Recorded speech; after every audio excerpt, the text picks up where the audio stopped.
வேலை இல்ல அப்படின்னா ஒரு தொழிற்சாலை வருது, தொழிற்சாலை வந்துச்சுன்னா வளத்தை அழிக்குது. வளத்தை அழிக்கிற தொழிற்சாலை ஏன்டா கொண்டு வரீங்க அப்படின்னு கேட்டா உங்களுக்கு வேலை வாய்ப்பு வேணும்ல, அதுக்காக கொண்டு வரோம் அப்படிங்கிற ஒரு முன் காரணம். ஏன் நீ அதை கொண்டு வர?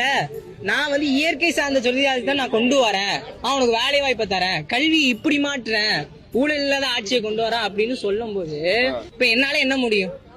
அப்படியே போய் ஓட்டு கேட்க முடியும். யாராச்சும் புரிதல் லெட்டர் கிடந்தாங்கன்னா அவங்ககிட்ட போய் புரிதல் வந்து செலுத்த முடியும், நோட்டீஸ் கொண்டு போய் கொடுக்க முடியும். எவ்வளவுக்கு எவ்வளவு இந்த நாம் தமிழர் கட்சியை சென்று நான் வந்து பரப்புரை பண்ண முடியுமோ என்னால முடிஞ்ச, என் வயசுக்கு தகுந்த 15 வயசு தான், என்னால முடிஞ்ச பங்களிப்பை நான் வந்து நாம் தமிழர் கட்சிக்கு கொடுத்துக்கிட்டு தான் இருக்கேன். இப்ப நான் வந்து தாவேக்கனார்கிட்ட ஒன்னதான் சொல்லணும், எனக்கு 15 வயசு, தமிழ்நாட்டு அதாவது நாம் தமிழரோட கட்சியோட கொள்கை தமிழ் தேசியம், கொள்கை தலைவர் பிரபாகரன், கோட்பாடு தமிழ் தாய் வாழ்க, தமிழர் பிரபாகரன் வாழ்க, இதுதான் சொல்றது.